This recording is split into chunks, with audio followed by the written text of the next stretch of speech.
We're proud to support the craft of journalism.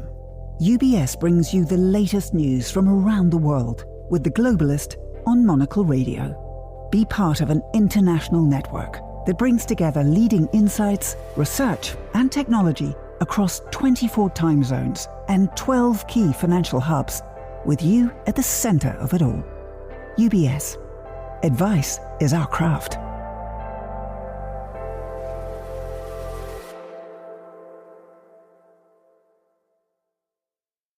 You're listening to The Globalist, first broadcast on the 17th of April 2025 on Monocle Radio. The Globalist, in association with UBS.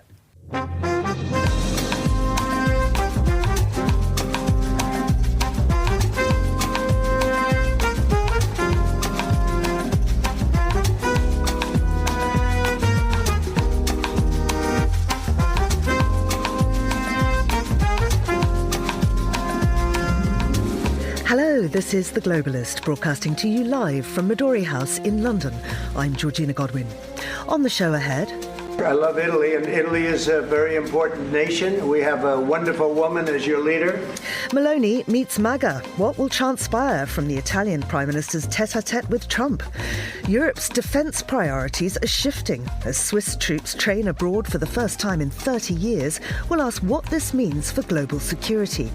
We'll look ahead to the general election in Singapore and get a take on the Brazilian President Lula. Last month, his administration unveiled a sweeping tax reform, which seeks to revitalize the president's credentials as a champion of social justice and a defender of Brazil's working class. We'll delve into tourism tariffs and why the cost of travel to the US is climbing and why fewer visitors are descending. We'll have a roundup of the front pages and a cultural dispatch. And finally, Moose TV, the Swedish live stream that's turning slow migration into must-see viewing. That's all ahead here on The Globalist, live from London.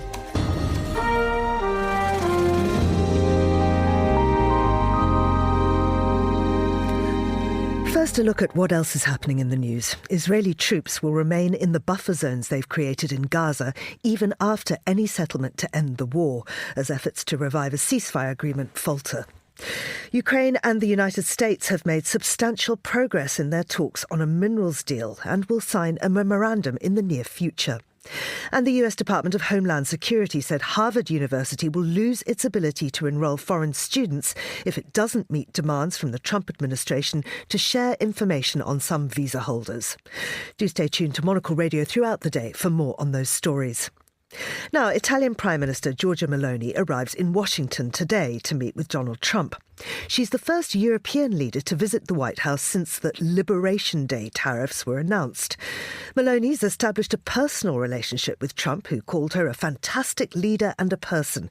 And EU hopes are high that the close rapport between the two will stop Trump imposing new tariffs that would deliver a severe economic blow to Europe.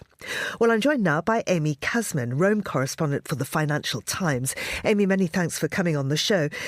Italy's economic exposure to the US is significant. How vulnerable is the country to these new tariffs, and what kind of damage could they do to key Italian industries if they were to go ahead? Well, Italy counts on the U.S. as its second largest export market after Germany. It exported merchandise worth $70 billion to the United States last year. So it is a very critical export market indeed for the U.S. And for Italy. And these tariffs are definitely going to hit. The Bank of Italy has calculated that it will shave a few tenths of a percentage point off GDP growth if the tariffs stay at the current levels. So there is a lot riding for Giorgia Meloni, and Italian industries are really, really up in arms. I mean, how likely is it that she can persuade him to roll back or even just soften the tariffs?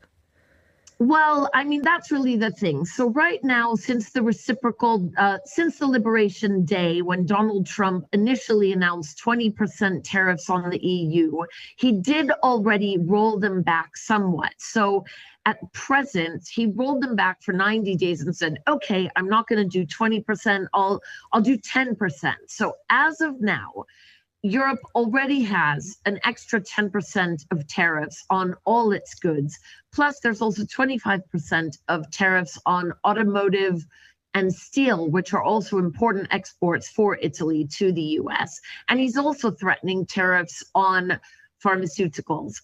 But overall, for all the goods except automotive and steel, which is 25%, there is now a 10% tariff. He kind of rolled it back a little after Liberation Day, after all the market panic.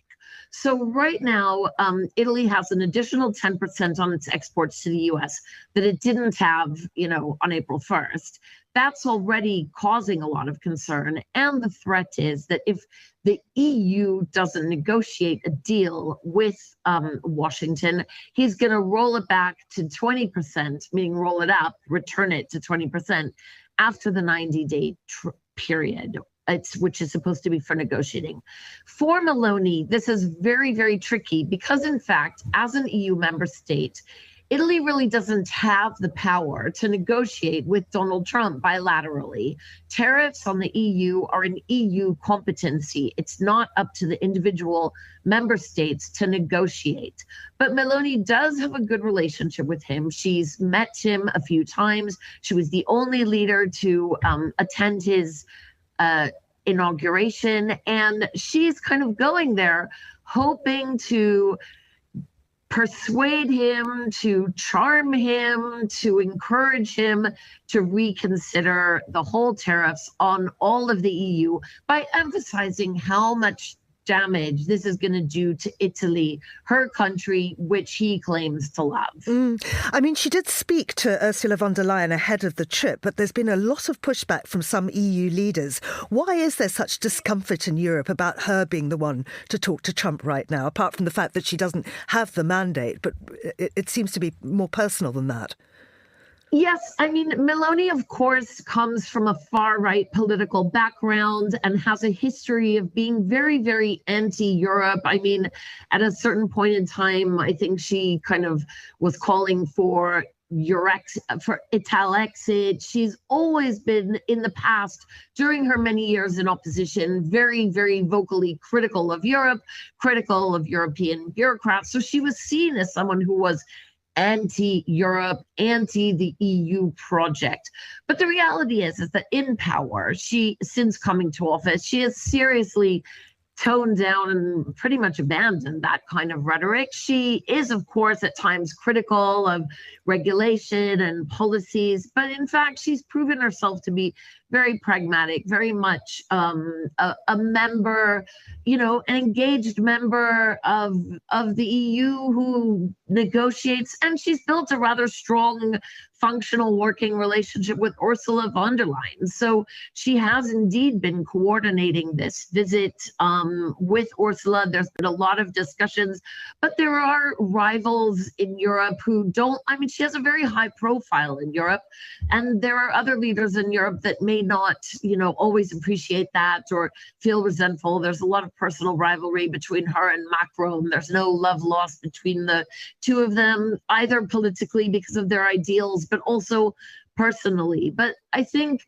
she does see herself going there. She's representing Italy, but she's doing so with the blessing of the European Commission, especially with Ursula von der Leyen. The EU has said that that anyone with a line to Trump, anyone who can talk to Trump and intercede and intervene and try to talk to him is welcome as an emissary, but she doesn't have a mandate to negotiate. So her goal is to try to maybe soften him up a little bit and also be able to talk to him. The European Commission officials who have been dispatched to Washington, D.C. come back saying they're talking to officials from the administration. They don't seem to get the clear sense of what they want, of what Trump wants from Europe.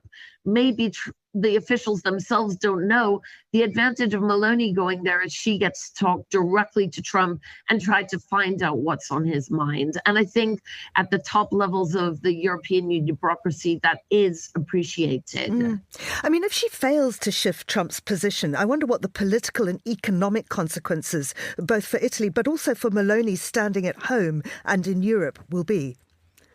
Well, I think it is a very high risk visit for her. I think it's risky, it's dangerous, because people are hoping that she'll be able to use this relationship. On the other hand, no one is expecting her to come away with a fully fledged negotiated trade deal. There are some concerns that Trump could somehow try to make some special exemptions for Italy, which if she then were to accept, like let's say he were to say, okay, we'll give tariff-free access for Parmesan cheese. And if she were to accept that as some kind of favor, then she really would be seriously accused of breaking ranks and breaking solidarity if she were to accept something like that. If you were to make an offer like that and she were to accept it, she'll actually be highly vulnerable on the home front, including from her own coalition partner, Deputy Prime Minister Matteo Salvini, who is ostensibly her political ally, but looks for doesn't like to lose any opportunity to take potshots at her. So it is risky, but she is a very adept politician, and I think she's very, very talented at kind of spinning what she does in the best possible way. Of course, the risk of one of these Oval Office scenes and the chance of Trump making some kind of comments, maybe criticizing Italy for not spending enough on defense, which is a pet topic for him, and a vulnerability for Italy. It is a little bit risky, but Giorgia Meloni is a pretty confident politician. She does have a good rapport with him. She's had success in negotiating with him in the past. In January, she flew to Mar-a-Lago on a very sensitive matter of an Italian journalist that was jailed in Tehran. The journalist had been arrested in Tehran after Italy arrested an Iranian engineer wanted by the US, was arrested in Italy, and she managed to get his blessing to free that Iranian engineer, send him back to Tehran, and enable the Italian journalist to come home. So I guess she does feel a bit nervous. She's made some jokes like, hey guys, I'm not feeling any pressure here. But I mean, I think she's gone there thinking it's better to do something than to sit around and do nothing. And just briefly, as soon as she gets home, she has to host a state visit from J.D. Vance, the US Vice President. What do we expect from him, given his apparent fury at Europe? I mean, look, I think it's a mixed visit. J.D. Vance is also coming to meet senior leaders of the Catholic Church. It's a bit of an Easter trip for the Vances. I think Giorgia Meloni has kind of tried to mute J.D. Vance in a way. He did, after his appearance in the Munich Security Conference, he was incredibly critical. But when we interviewed Giorgia Meloni last month, Giorgia Meloni said she saw common ground with J.D. Vance, that he had certain points that he was right about. So I think she'll try to play him just as sort of friends with some kind of common interests. But actually, the fact that she's going to be meeting President Trump just the day before doesn't really leave that much space. And I don't think that Vance should really be a problem for Giorgia, because I don't think that she's the kind of leader that the MAGA crowd likes, not the ones that they're going to yell at. So if anything, she'll get a few kind words from Vance. I don't think the stakes are as high on the visit with Vance as they are in the meeting today in the Oval Office, which is really where there is everything to play for. Amy, thank you very much indeed. That's Amy Kasman in Rome. This is The Globalist.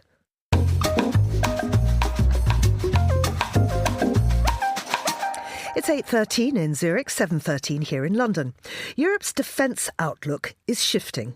As tensions sharpen and military spending rises across the continent, even traditionally neutral Switzerland is adjusting course. For the first time in 30 years, the Swiss army is training abroad, sending 1,000 troops to Austria for a week-long exercise with German and Austrian forces. It's a response to new security realities and a signal of how Europe is rethinking preparedness. So what does this tell us about the future of defence on the continent?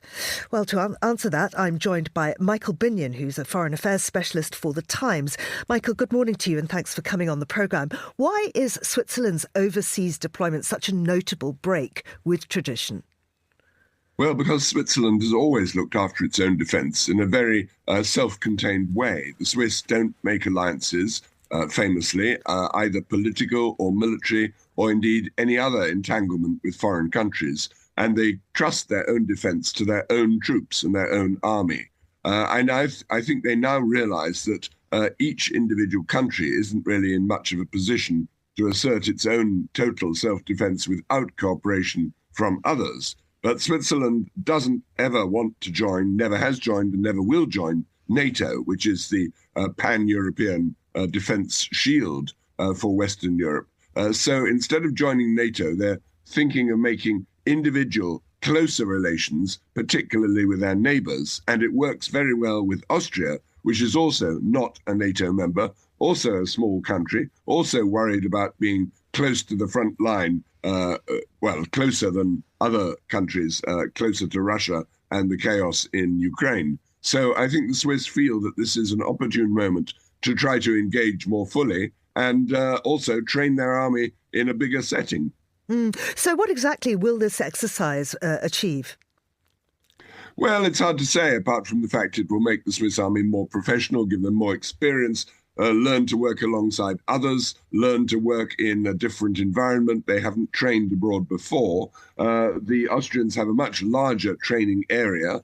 And the fact that there are going to be some Germans there would be interesting. There will be inevitably links made at a personal level with probably senior commanders, which is always useful. I think the Swiss are very keen to make it clear this is not a first step towards joining NATO. And although they might have cooperation with other military forces, it doesn't mean they're now going to actually sign up to any other either bilateral or multilateral defence pact. Is this part of a broader shift in Europe's defence thinking? I mean, is the continent moving away from soft power and towards a more conventional defence posture?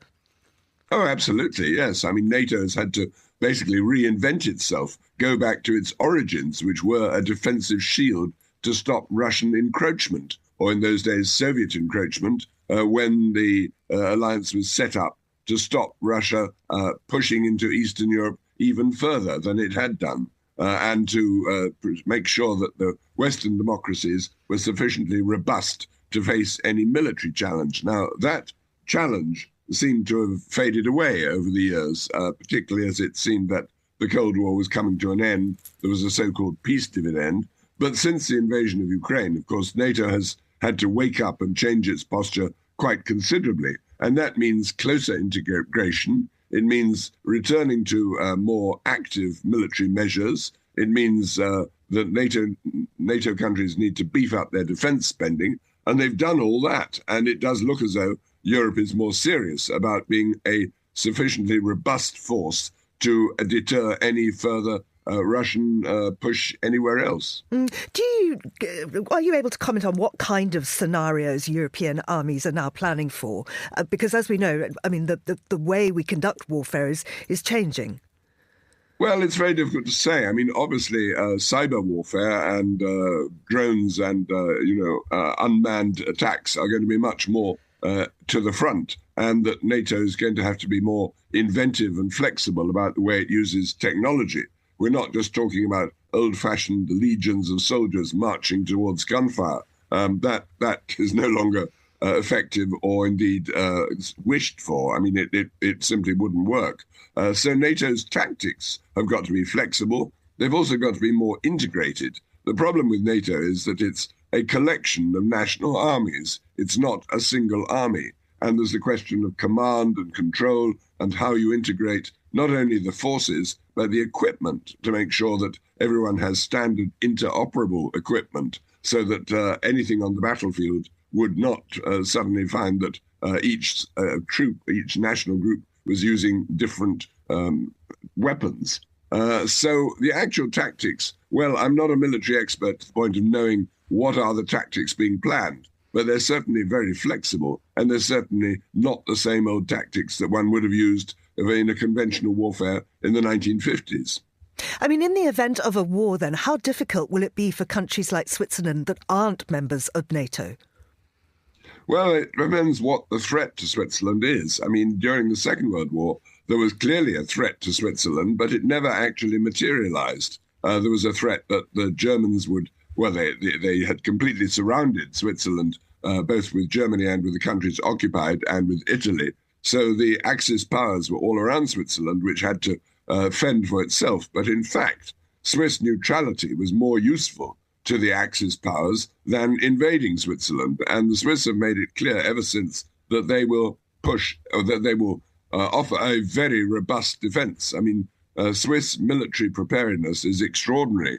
Soldiers all have to go for regular training, and everyone has to do military service. So the Swiss are determined to be able to rely on themselves. Now, whether that's realistic in a total, warfare today is not clear. I think it isn't really realistic. No country can stand entirely on its own. But that's part of the reason for this exercise now, to make sure that the Swiss army is ready to work with others if necessary. Michael, thank you very much indeed. That's Michael Bunyan there. Now, still to come on the programme.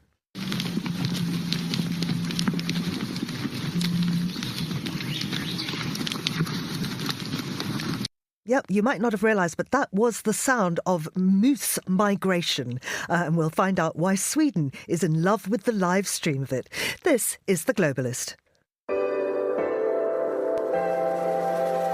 Craft is its own reward, which is why at UBS we're honoured to work alongside over 50 of today's leading Nobel laureates, each an expert in the art of economic science, bringing you engaging discussions, actionable insights, and inspired solutions, all focused around the questions that shape our world today.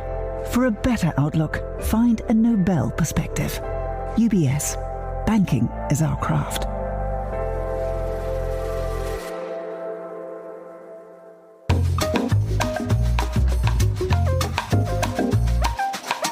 It's 7:21 here in London. This is The Globalist. I'm Georgina Godwin, and joining me in the studio to have a look through today's newspapers is Inga Thorder, who's Chief External Relations Officer at the Oceanborn Foundation and a former senior editor at the BBC and CNN. Inga, it's lovely to have you back in the studio with us. And we've got a great ocean story coming up. We do. I'm excited about that. But let's start with the front pages in the UK today, because it's all one story, and it's finally, there is a legal definition of what is a woman. That is correct. Every paper is dominated by this, as you say. And this is a judgment that centres around the term woman and sex and how that is defined under the Equalities Act of 2010. Now, this does have a little bit of a sort of a long-running saga, because it goes back to 2018 when the For Women Scotland took a case out against the Scottish government around an equalities legislation where the definition of a woman, including transgender women, with the gender recognition certificate. Now, For Women Scotland believed that this definition was too broad, and therefore brought the case eventually to the Supreme Court. So it's been a bit of a long-running saga. At the core of the dispute is whether someone with this gender recognition certificate that recognises their gender as female should be treated as a woman under the UK 2020 Equality Act. And now, in a unanimous ruling, the court has said that the legal definition as a woman is based on the biological sex people are born with. Now, not surprisingly, the gender-critical groups have hailed this as a victory, while the trans community sees it as a giant leap backwards. And I think it is important to say that the judge was clearly mindful of the extremely heated debate that has been raging for some time now, sometimes constructive, sometimes less so. But he stressed that gender reassignment was still protected under law, so it is illegal to discriminate against someone on that basis that they're trans. But what is clear, though, is that whilst the Supreme Court judgment has brought clarity to the law, it is less clear what difference it will make in everyday life. And this is a story that obviously is highly contentious. Lots of people talking about it, and one I'm sure that we'll be coming back to. Let's look now to Tuvalu, where I had no idea, but there was no electronic banking until yesterday. I know, it's quite extraordinary. When I came across this story, I thought, well, this just has to be brought to life a bit more. But yeah, Tuvalu, it is one of the world's most remote nations, and it's a nation of about 12,000 people. And they have not had an ATM on the island at all. So the 6,000 people who relied on the banking system have been doing it in cash. So on payday, they all line up outside the bank to get their payment put out in cash. So this is quite a significant step for the nation, and the unveiling was quite a big ceremony in Funafuti, which is the biggest island in the collection of islands that forms the nation of Tuvalu. But they now have 5 ATMs. And 30 terminals. It is still just prepaid cards, but they are working on it. So for now, they're going to give it for free to everyone to encourage the use of it and the familiarity, and hopefully reduce the lines outside the bank on the 1st of each month. I mean, when was the last time you used cash? Well, I was just thinking that. I can barely remember. I can barely remember when I used a card, because everything's on your phone these days. Yeah. So you can't even imagine the idea of standing outside a bank in a line waiting for cash. It's quite extraordinary. Yeah. It makes me wonder about when you see homeless people who are begging, and you just think you can't be making any money. Nobody's got any actual coins. No, I have so often thought that when I walk past, because, I think all of us used to, at times when we had loose change in our pockets, used to give that out. There is no such thing anymore. So, it is, I found it quite extraordinary that there was a whole nation that had never actually had a card, let alone do it on their phones, and relied on cash for their whole society. Yeah. But now this is, so this is an exciting moment for the nation of Tuvalu. Absolutely. A completely different world. Oh, clumsy segue coming up. Let's talk about a new planet. Yeah. Yes, the planet you're referring to, K2-18b, it was only discovered 10 years ago, interestingly, by the Kepler mission. But it's cool 124 light years away, so an extraordinary distances when you think about it. But researchers using the James Webb telescope to study the planet have now done so for a couple of years, and now saying that they've now detected methane and carbon dioxide, both of which, of course, are found here on Earth. But what is interesting is that they also saw hints of dimethyl sulfide. Now, this sulfur-based molecule is what is being seen as the potential indicator of life, because on Earth, that particular molecule is only made by living things such as the ocean phytoplankton. Now, it's important to point out that scientists say that the gas can be produced by non-living organisms, like volcanic eruptions and things like that. So they can't say with certainty, but they believe they've detected the gas in enough amount to be plentiful, and that could lead to signs that there is life there. And talking about segues, the reason why they think that is because it's an ocean planet, a planet with a very deep ocean. And that is obviously what gives life to all of us. But the planet is also situated in that what they call the Goldilocks space, where it's not too hot and not too warm.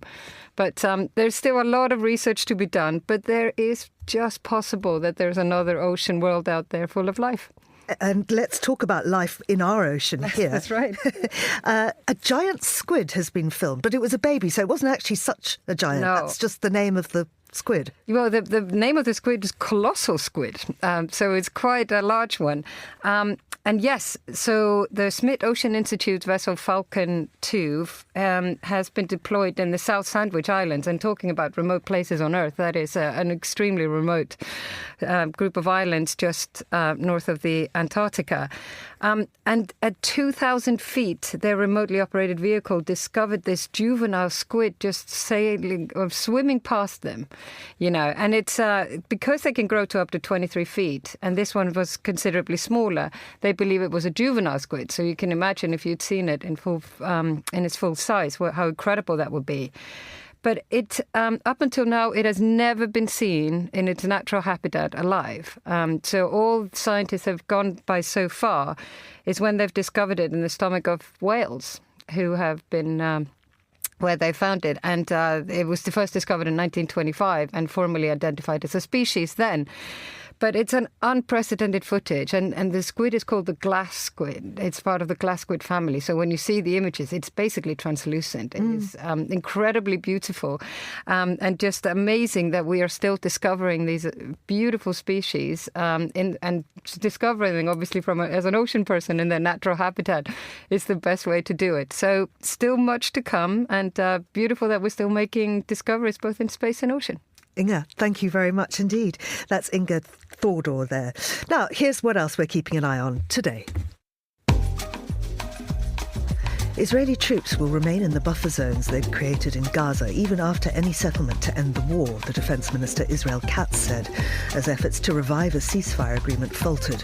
Since resuming military operations last month, Israeli forces have carved out a broad security zone, extending deep into Gaza and squeezing more than 2 million Palestinians into ever smaller areas in the south and along the coastline. Ukraine and the United States have made substantial progress in their talks on a minerals deal and will sign a memorandum in the near future. US President Donald Trump is seeking a bilateral minerals deal as part of his push to end Ukraine's war against the Russian invasion, which he also sees as a way to recover billions of dollars that the US has spent on military assistance to Ukraine. And the US Department of Homeland Security said Harvard University will lose its ability to enroll foreign students if it doesn't meet demands from the Trump administration to share information on some visa holders. The Trump administration is also attempting to deport some foreign student protesters and has revoked hundreds of visas across the country. This is The Globalist. Stay tuned.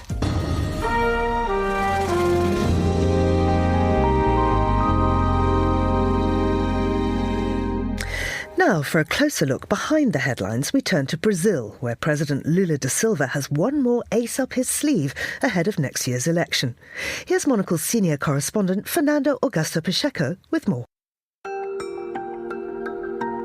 With the clock ticking down to elections in 2026, Brazil's president, Luiz Inácio Lula da Silva, has found himself in a tight spot, as the cost of living and a general lack of enthusiasm for his administration weigh on the popularity of the 79-year-old left-wing leader. Recent opinion polls put his disapproval rating at an all-time high of 56%.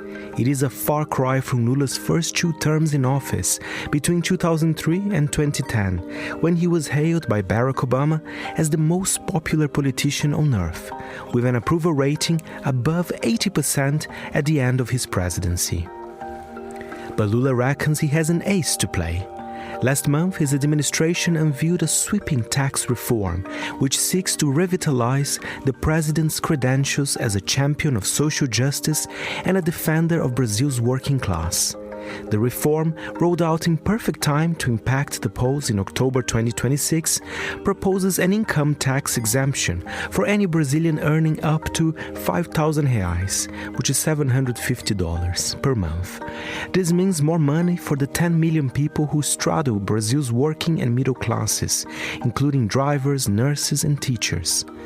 The reform is now with Congress, whose predominantly populist politicians have signaled their willingness to grant the feel-good tax break. Unfortunately for Lula, that is where the bonhomie ends. In order to maintain Brazil's fiscal credibility in the eyes of ever-wary investors, the government has proposed compensating for the exemption with a tax on Brazil's high earners. They want the 141,000 people earning more than 50,000 reais or 7,500 euros per month to fill the gap. This didn't fly with Congress. Parliament may be populist, but it is also deeply conservative and long aligned with the country's rich and powerful. In the end, Brazil's landmark income tax reform will probably emerge as a compromise that tries to please everyone, with just enough benefits handed out to boost the popularity of Lula and Congress in time for the elections. As for who will bear the costs, well, that will be for the next government to deal with.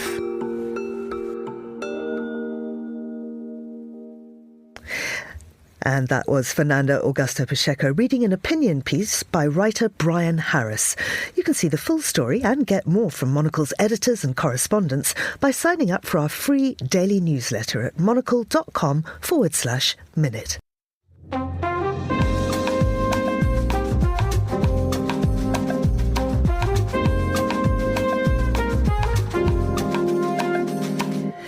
Singapore's general election is scheduled for May the 3rd, and it's the first for Prime Minister Lawrence Wong since taking office in May 2024.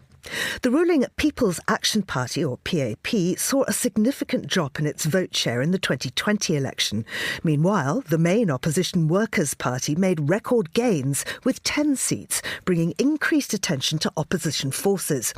Well, here to look at issues around the upcoming poll is Eugene Tan, Associate Professor of Law at Singapore Management University. Eugene, thanks for joining us. I wonder if you could tell us how significant this general election is for Singapore.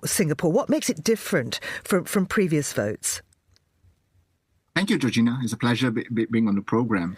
Well, this election is significant, because we have a generational change of leadership last May. And as you pointed out at the top of the story, Prime Minister Lawrence Wong is in his first general election as Singapore's Prime Minister.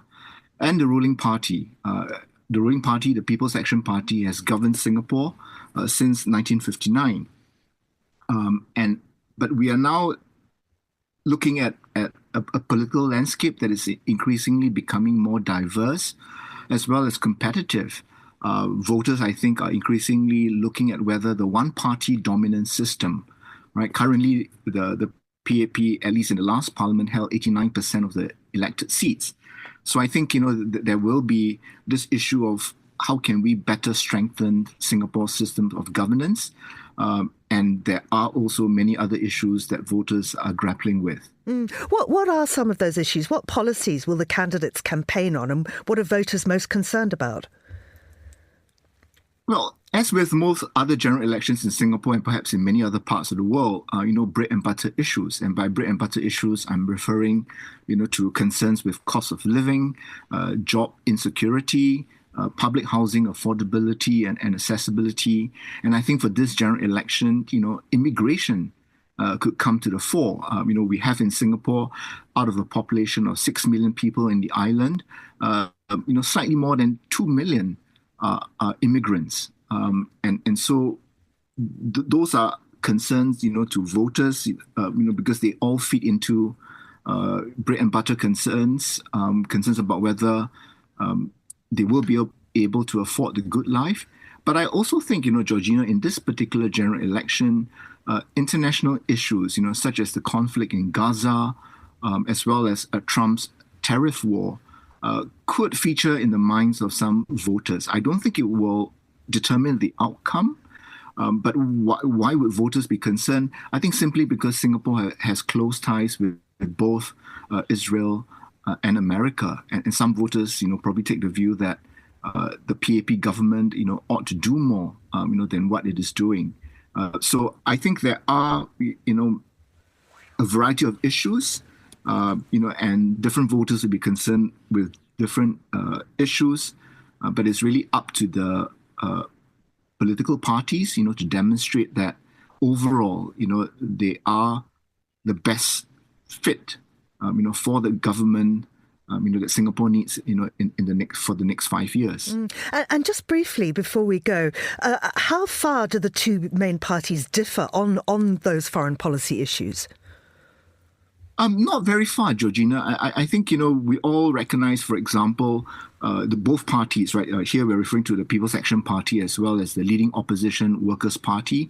I think they all subscribe to the two-state solution, for Palestine and Israel. And with regard to the tariff war, I think, that there is the recognition, that our policy options are limited because we are so dependent on trade.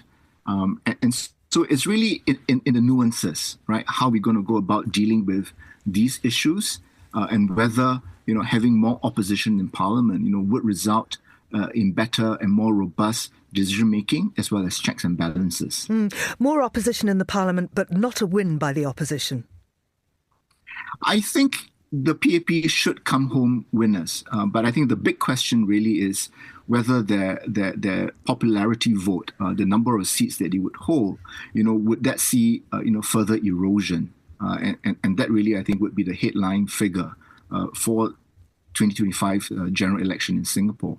Eugene, thank you very much indeed. That's Eugene Tan there, speaking to us from Singapore. You're with Monocle Radio. With UBS, you have a truly global partner, incorporating new technologies, innovative approaches, and unexpected opportunities, leading you to insights that help answer the questions that matter, delivered with passion, care, and unmatched expertise. Because it's about rising with the dawn each day, knowing that we can do even better. That's what banking is to us. Not just work, but a craft. UBS. Banking is our craft.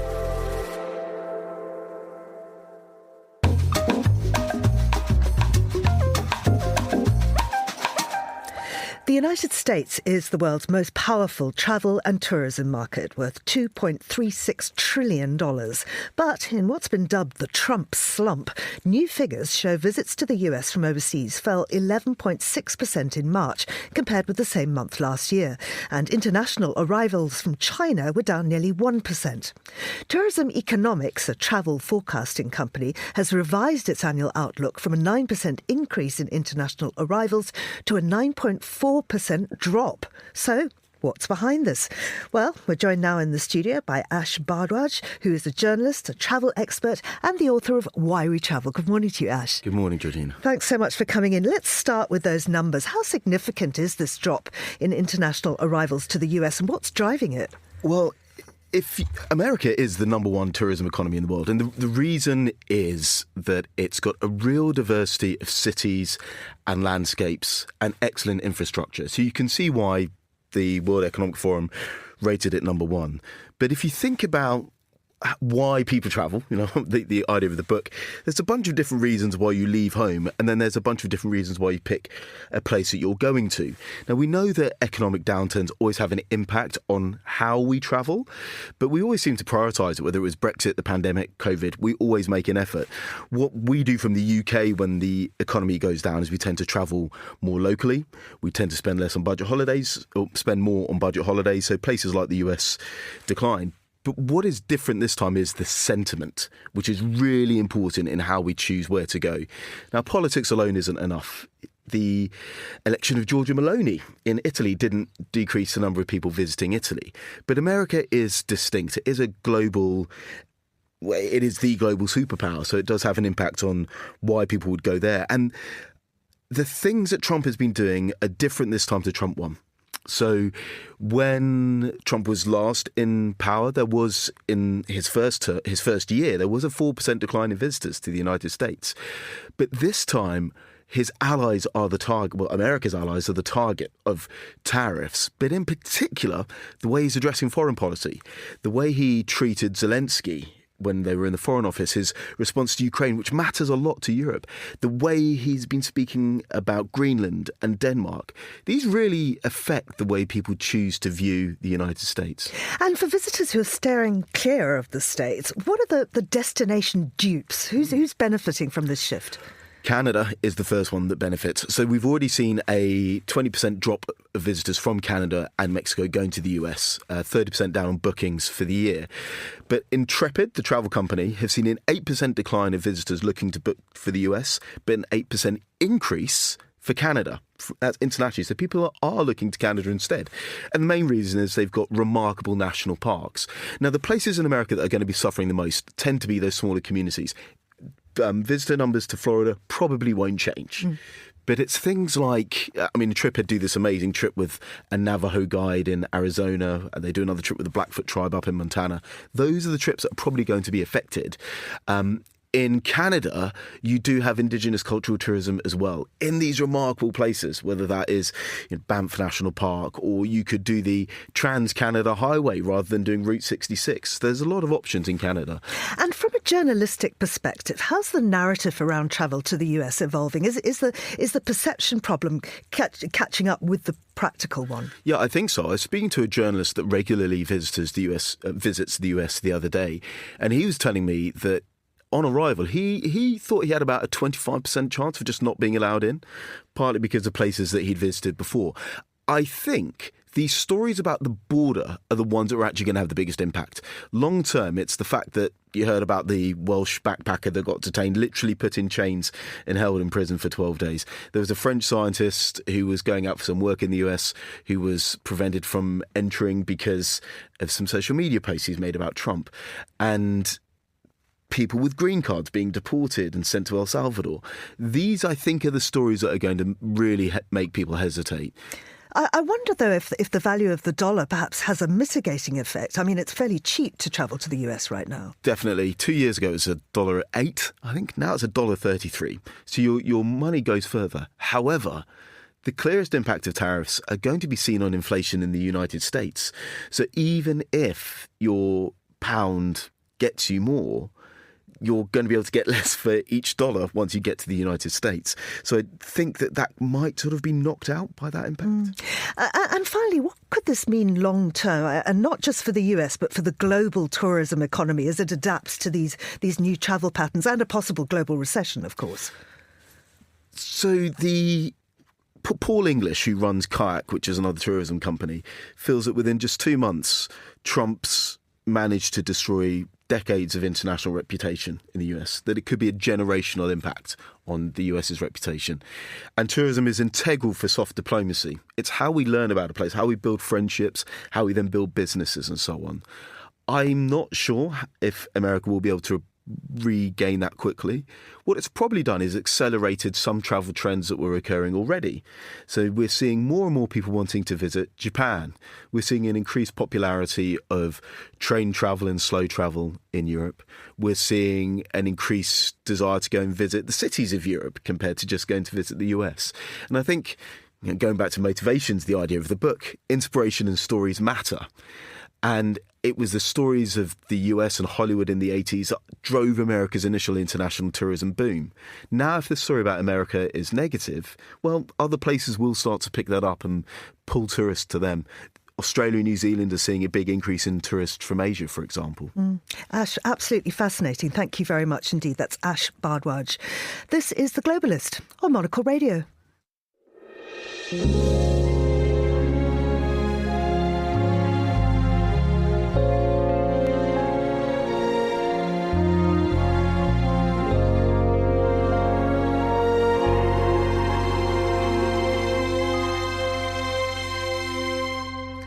And it's time now for a roundup of culture news with Monocle writer Claudia Jacob, who joins us in the studio. Good morning. Morning, Georgina. We are going to start talking about a capital of culture for Switzerland. Now, first of all, explain to me why Switzerland needs its own capital of culture when there is already the European City of Culture. Yeah, so historically, Switzerland hasn't been able to participate in the European Capital of Culture programme because typically it focuses on EU member states. And so as a result, they have this own Swiss cultural capital, which is, a year-long programme in which they can promote their own cities. But really, they've been quite keen with like a rapprochement between Bern and Brussels over the last sort of year or so. They've been keen to be able to participate in this same programme for the funding purposes. Right. So tell us about the 2030 Capital of Culture title.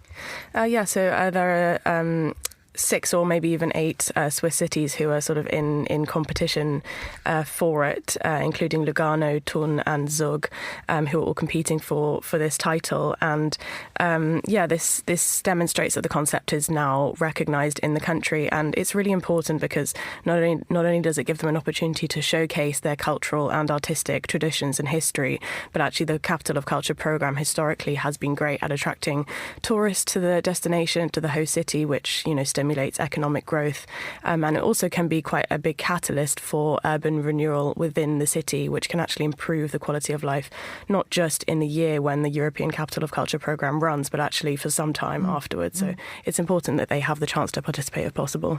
Now, your next story, I had never heard of this genre of music, so it sent me down an internet rabbit hole. And I have Lucky to tell you, when I came out, I realised I love reggaeton. Most people probably do. They just don't realise what it's called. So first of all, tell us what reggaeton is, and then you can tell us why it's sending China wild, which is the headline. Well, it sort of first started in Panama and then got popularised in Puerto Rico, and it essentially blends Spanish language reggae with sort of hip-hop trends. So, yeah, it's a bit of a collaborative musical genre. It sounds absolutely fabulous. I really did just got really into it. But in China, it's absolutely huge. And this is having a big impact on language skills. That's right. It's already been something big in Japan, but it's sort of said to be sweeping across the East China Sea. I think the musical tropes, I think, have been popular for some time, but I think for quite a while they were used without fully understanding the language and culture behind it. A lot of the tropes that are used within reggaeton aren't sort of directly translatable into Chinese, so it was quite difficult for them to be able to understand it. But since then, cultural exchanges have multiplied, and actually a lot more reggae artists have been visiting China with more frequency. So there's sort of a growing recognition for the messages that the musical style brings with it. And we've got what's called intercultural mediation strategies, is what they're calling it, which means that they're figuring out how to translate some of these idiomatic Spanish cultural references, which up until now have lacked Chinese equivalents, to be able to make it, a genre that people can actually, understand and get behind, rather than just seeing it as something sort of far off that they listen to musically. Let's go now to the UAE, because the government there has launched a fund to help local artists participate in global art fairs. Tell us more. Yeah, so I think, Dubai, it's got an abundance of high net worth individuals, and, it's been sort of recognised as a global economic hub for some time now. But actually there is a healthy collector community which has supercharged the industry. And actually the Emirate wants to do more work to promote the city's cultural image, which is, an exciting prospect. And the scheme, which is managed by Art Dubai, is offering to pay up to half the stand costs for homegrown galleries in Dubai to exhibit at major art fairs, to really give them the visibility, not just within Dubai, but internationally. I mean, Art Dubai kicks off tomorrow. It's a good time to be able to talk about it. But the aim really is to boost the Emirates' presence in the global art market. Right. But just paying the stand costs, is that enough? Because really, surely most of the cost actually comes from the installation and production of a big foreign show. That's right, but I think it's sort of an incentive, I think, to be able to apply for international art fairs and to be able to cover the stand costs. I mean, for a lot of smaller galleries, it's quite difficult to be able to cover that cost, and that actually disincentivises them from going to these international fairs. And I think while there is a healthy collector market and an interest in not only culture from the MENA region, but also from Emirati artists, there also needs to be sort of an increased attraction for artists to be able to display their work outside of Dubai, because that's the way that we're actually going to be able to promote sort of cultural interest within the UAE. And certainly the government there is making a huge push to make sure that the country is recognised on the global art scene. Absolutely. I mean, we've got what's really exciting is Frank Gehry's Guggenheim Abu Dhabi is opening very soon, and that's going to be, that's really going to spearhead the cultural movement and take it to the next level.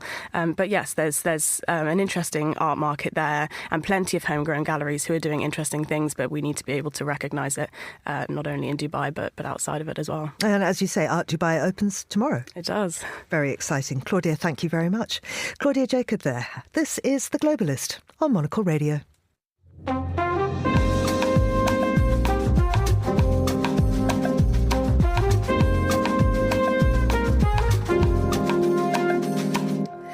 It is the unlikely hit of the Swedish spring.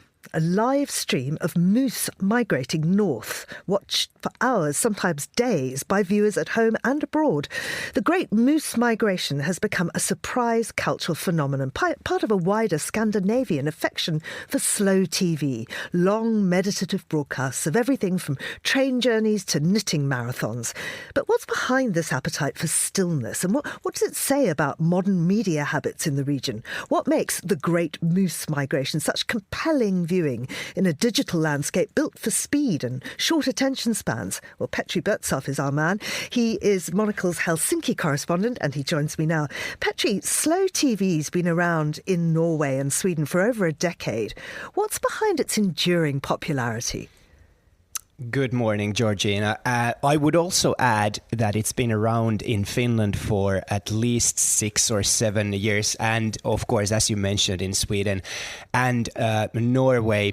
That's a really big question. I think two reasons. I mean, the first reason I think is that, this of course applies globally. We are just so inundated with sort of negative news and this sort of 24-hour news cycle, and then instant notifications on our phones and on on our computers, that slow TV is sort of an antidote to all of this. It de-stresses you when, you are not in control. You are just like, I'm watching the Great Moose Migration now. Now on my TV, I'm basically just watching a young moose standing in a nice coniferous forest and waiting to cross the river to summer pastures. There's just something so sort of unstressful about it. But then I think also, why in the Nordic countries in particular, I think it says something about our relationship with nature. I think, obviously I'm speaking as a Finn, but I think the same would apply to the Swedes and Norwegians as well. We still have a very close relationship with the nature. Most of us grew up in a forest or near a forest. And if I think about Helsinki or Finland, there's not a spot in Finland, in all of Finland, where forest is more than sort of a 5-minute bike ride away. So I think it's something sort of like gives us a glimpse of the nature also when we live these busy urban lives. Is there something uniquely public service minded about this kind of programming, or is it crossing over into commercial success too? That's a really good question also, Georgina. I think it has a lot to do with public service broadcasting. If you look at the different shows in the Nordic countries, they're all produced by NRK, the public broadcaster in Norway. Like the moose migration that I'm watching now and that you mentioned, that's a co-production between Yle, the Finnish public broadcaster, and SVT, the Swedish public broadcasters. Because, these kinds of shows, they don't, let's face it, they don't make money. That's like the moose migration is 330 hours of just completely unedited, no commentary, just watching a live feed from a forest. So how do you make money with that? But then, as you said, lots of viewers. I believe in Sweden last year, the moose migration attracted 9 million viewers, and in Finland over 1 million viewers as well. Mind you, it's a streaming show on a website, so they count viewer as somebody who basically just clicked on it and watched for one second. So, it's not like there's, going to be 10 million people in the Nordics tuning in every day to watch this. But still, that's a lot of people. So perhaps there is an opportunity here for the commercial broadcasters as well. You were talking about it just being a live stream. So I wonder if you could tell us more about what it takes to make slow TV work from a production perspective. How curated is something that appears to be so effortless? Yeah, the moose migration in particular started, I think it was 6 years ago in Sweden. The show, the moose have been migrating for thousands of years. The show started 6 years ago, and it initially started with just basically one sort of a hunting camera in the forest that showed us a live stream. But it's developed a lot. I think it's now filmed using 29 cameras placed in different parts of the forest and also the river that they're about to cross, and sort of it is edited in the sense that there's a director who sort of changes the cameras that they show, because there has to be a moose right on the screen, otherwise you're just staring at trees. That might be meditative as well. So the production value has gone up a lot. It's high definition, and it kind of like there's a there's a location tag on the screen showing where it's being filmed. There's even there's a counter of how many moose have crossed the river. It stands at 20 now, so we're still short. I think it was over 100 last year. But this is high production value. Then, just to cite some examples of slow TV from Finland, there was one of puppies. Basically, I think it was a whippet that giving birth to puppies and then taking care of the puppies. That was completely just one camera shot. And then there was also this. You won't believe it, but it's true. There was a live stream of groceries running on a supermarket conveyor belt. That was a big hit in Finland, and that was just filmed using one camera. So less of a high production value there. And can you see anything? Is there anything happening now? Because we're playing the audio in the background, and honestly, apart from a few birds cheeping, I can't hear anything. Yeah, so there's a small moose standing in sort of between the trees alone, I think, just maybe contemplating on, if he or she wants to embark on this grand adventure. But actually, when we came on air, there was something a little bit more sort of raw, but also sort of realistic in the nature. There was a carcass of a young moose that there was an eagle and some ravens, chewing away on that. So, they don't also shy away from showing nature as it is. And I think that's also a big part of it. Petri, I'm not going to interrupt your viewing, very, very important, action-packed viewing any longer. Thank you very much indeed. That's Petri Bertsoff there, talking to us from Helsinki.